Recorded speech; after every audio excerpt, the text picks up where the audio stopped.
வணக்கம் நண்பர்களே. இசை விசால் சீரியல் சும்மா பரபரப்பா போயிட்டு இருக்குன்னே சொல்லலாங்க. பரபரப்பான கட்டத்துல நம்ம ஸ்ரீஜாவ அடிச்சு ஓரம் கட்டுறாங்க நம்ம வர்ஷினி. நான் தாண்டி ராகவுக்கு பொண்டாட்டி, நீ எப்படி அப்படின்னு அந்த இடத்துல அடிச்சு தவசம் பண்றாங்க. நம்ம ராகவும் ஸ்ரீஜா கழுத்துல தாலியை கட்டிட்டு நெத்தியில குங்குமம் வச்சு இவ தான் என் மனைவி அப்படின்னு நம்ம ஸ்ரீஜாவை ஓட விடுறாங்கங்க. அதை பற்றி தான் இந்த வீடியோக்குள்ள பார்க்க போறோம். அதுக்கு முன்னாடி சேனலுக்கு லைக் அண்ட் சப்ஸ்கிரைப் பண்ணுங்க ஃப்ரெண்ட்ஸ். பக்கத்துல இருக்க பெல் ஐக்கானையும் கிளிக் பண்ணுங்க. அப்போ நான் போடுற ஒவ்வொரு வீடியோவும் நோட்டிஃபிகேஷனாக உங்களுக்கு கிடைக்கும். வாங்க ஃப்ரெண்ட்ஸ் வீடியோக்குள்ளே போகலாம். ஃபஸ்ட்டு எடுத்த உடனே செம அதிரடியான பரபரப்பு கட்டோன்னு சொல்லலாங்க.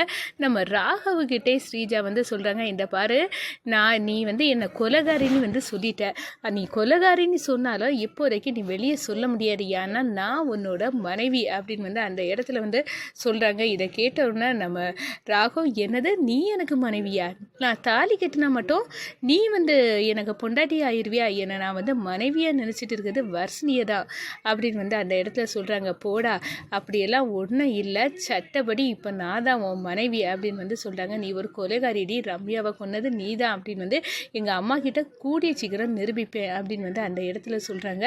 அதே நேரத்தில் பார்த்தோன்னா இந்த சைடு நம்ம விசால் இசையை என்னை ஏமாற்றி கல்யாணம் பண்ணிட்டா அப்படின்னு கோபத்தில் குடிச்சு அப்படியே ரோட்டில் மயங்கி புலம்பிட்டு இருக்காங்க. என்ன என் கணவர் விசாலை காணலை அப்படின்னு துடிதுடிச்சு போன நம்ம இசை பார்க்க நேரம் ரோட்டில் மயங்கி கிடந்த அந்த விசாலை டூ வீலரில் ஏற்றி வயிற்றில் ஒரு துணியை வச்சு சாலை வச்சு கெட்டி கூட்டி கொண்டு இங்கே சேர்க்குறாங்க. இந்த சைடு பார்த்தோன்னா நம்ம ஸ்ரீஜாவின் நாட்டத்துக்கு முற்றுப்புள்ளி வைக்கணும். அம்மா சொன்னதுக்காக நான் வர்ஷினி கழுத்தில் தாலி கட்டாமல் நான் ஸ்ரீஜா கழுத்தில் தாலியை கட்டிட்டேன். ஆனால் என்றைக்குமே இந்த வாழ்க்கை தொடரக்கூடாது.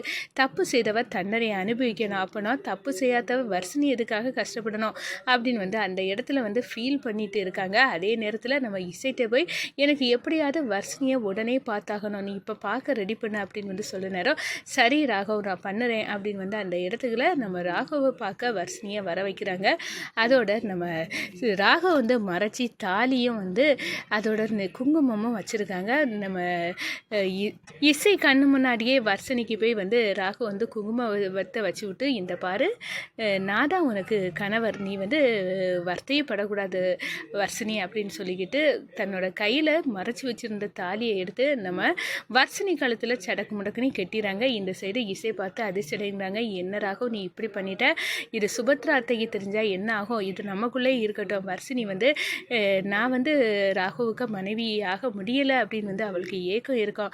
அவள் என்னை உயிருக்கு உயிராக நினச்சா, நானும் தான். அப்படி இருக்க நேரம் இடையில இந்த ஸ்ரீஜா எங்கள் உறவையே முறிச்சிட்டா. அப்படி இருக்க நேரம் அவளுக்கெல்லாம் நெத்தி அடி கொடுக்கணும். அதுக்காக தான் நான் இப்போ வர்ஷினிக்கு தாலி கட்டினேன். இந்த தாலி கட்டின இந்த உரிமையோடு அவள் இந்த வீட்டில் இருக்கணும் வர்ஷினி அப்படின்னு அந்த இடத்துல சொல்கிறாங்க. இதை மறைஞ்சு நின்று நம்ம ராகவ் தாலி கட்டினதை பார்த்துறாங்க. நம்ம ஸ்ரீஜா நடுங்கி போகிறாங்க. ஐயையோ, இந்த ராகவ் தாலியை கட்டிட்டு நம்மளுக்குள்ளே இந்த விஷயம் இருக்கட்டுன்னு சொல்கிறான்.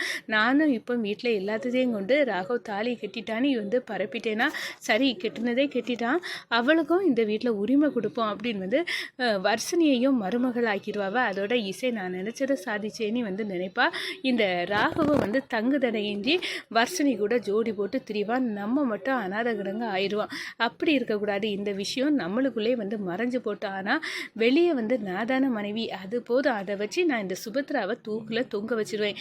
எங்கள் அம்மாவை இறந்ததுக்கான பழியை நான் தீர்த்துருவேன் அப்படின்னு அந்த இடத்துல சுபத்ரா வஞ்சன்ஸு கெட்டிக்கிட்டு இருக்காங்கன்னு சொல்லலாம்.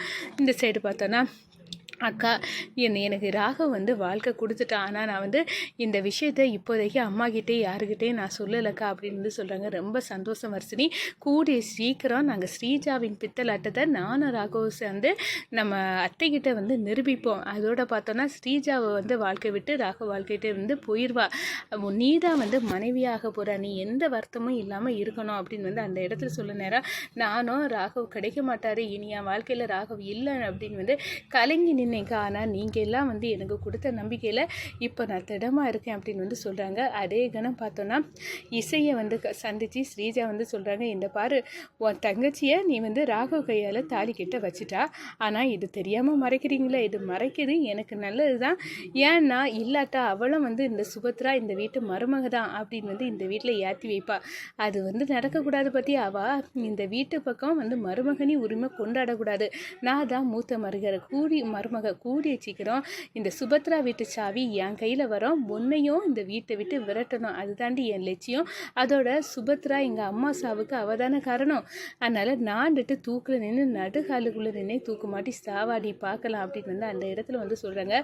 ஏடி ஸ்ரீஜா, நீ வந்து ராகவ் கையால் தாலியை கட்டிட்டா, ஆனால் நீ என்றைக்குமே வந்து மருமகனி உரிமையில் வர முடியாதவாறு உன் வாழை நான் ஒற்று நடக்கிறேன், உனக்கு ஜால்ற தட்ட சிந்தாமணியை நான் வந்து ஒரு வழி பண்ணேன்டி அப்படின்னு வந்து இசை வந்து அந்த இடத்துல கொதி தெழுதுறாங்க. கூடவே வர்ஷினி, அக்கா நான் வாரேன், இவ என்னோட ராகவ அவளுக்கு சொந்தமாக நின்னால இவளை விடக்கூடாதுக்கா அப்படின்னு வந்து அந்த இடத்துல வர்ஷினி அப்படியே வந்து வெளுத்து எடுக்கிறாங்க. அடியை வாங்கிட்டு ஸ்ரீஜா அப்படி லெஃப்ட் அண்ட் ரைட்டில் நம்ம வர்ஷினி வந்து விளாசி தள்ளிடுறாங்கன்னு சொல்லலாம்.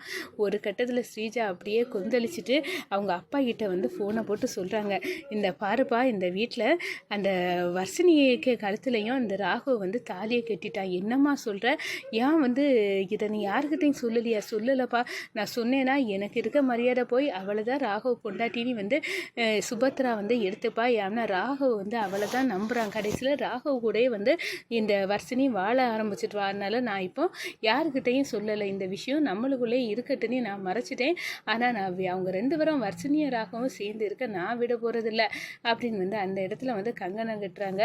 ஆனாலும் இந்த ராகம் இவ்வளோ வந்து பண்ணிட்டானே அப்படின்னு வந்து அந்த இடத்துல சரி விடுங்கப்பா, ஆள் செட் பண்ணி இந்த இசையையும் வர்ஷினியும் தானே இதுக்கெல்லாம் காரணம், அவங்க 2 பேரும் தூக்கிட்டாலே போதும் அப்படின்னு வந்து அந்த இடத்துல வந்து நம்ம ஸ்ரீஜா வந்து ஐடியா பண்ணி அவங்க அப்பா கிட்ட வந்து பேசிகிட்டு இருக்காங்க. நீங்கள் கொடுத்த கல்யாண சீரில் இந்த இசைக்கு மூக்கை உடைக்கலான்னு பார்த்தேன், ஆனால் அவள் என்னதோ ஒரு பெரிய ப்ராஜெக்ட் இந்த சுபத்ரா கம்பெனிக்கு வந்து பண்ணி கொடுத்து அதில் 100 கோடி ரூபாய் லாபம் வருவான், அதான் அந்த சுபத்ராக்கு பொண்ணு, அது எனக்கு மூஞ்சிலே கறியை பூசிட்டு நீங்கள் ஸ்ரீஜானி 1 கோடிக்கு தான் கொண்டு வந்தீங்க, எங்கள் இசையணி 100 கோடிக்கு கொண்டு வந்திருக்காங்க அப்படின்னு வந்து என் மூக்கை உடைச்சிட்டா அந்த இடத்துலையும் இசை. அதனால் இவளுக்கு பணத்தாலேயும் வெல்ல முடியலை, குணத்தாலேயும் வெல்ல முடியலை, இவளை என்னதான் பண்ணது, என்னை விட்டால் கொழுத்து நெரிச்சே கொன்னுருவேன்ப்பா அப்படின்னு வந்து ஸ்ரீஜா வந்து கொந்தளிக்கிறாங்க.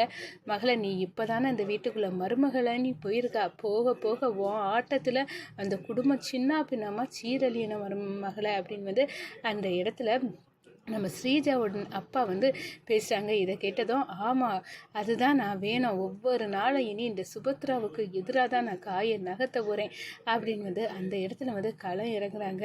நம்ம ஸ்ரீஜா இந்த சைடு நம்ம இசையும் வர்ஷினியும் சேர்ந்து இந்த வீட்டை எப்படி ஸ்ரீஜா அசைச்சிருவா அதையும் பார்த்துருவோம், நம்ம இருக்க நேரம் நம்மளை மீறி தானே இவன் இந்த வீட்டில் கையை வைக்க முடியும், கையை நறுக்கிடுவான் அப்படின்னு வந்து அந்த இடத்துல வந்து நம்ம இசை வந்து நம்ம சுபத்ராவின் குடும்பத்தை பாதுகாக்கணும் அப்படின்னு வந்து துடிக்கிறாங்க. மருமகளே மருமகளே அப்படின்னு வந்து ஸ்ரீஜாவுக்கு முழு மரியாதையும் கொடுத்து நம்ம ஸ்ரீஜாவை மட்டும் தான் எனக்கு மருமக, நீ பேருக்கு தான் அப்படின்னு வந்து இசையை ஒதுக்கி தள்ளுறாங்க சுபத்ரா.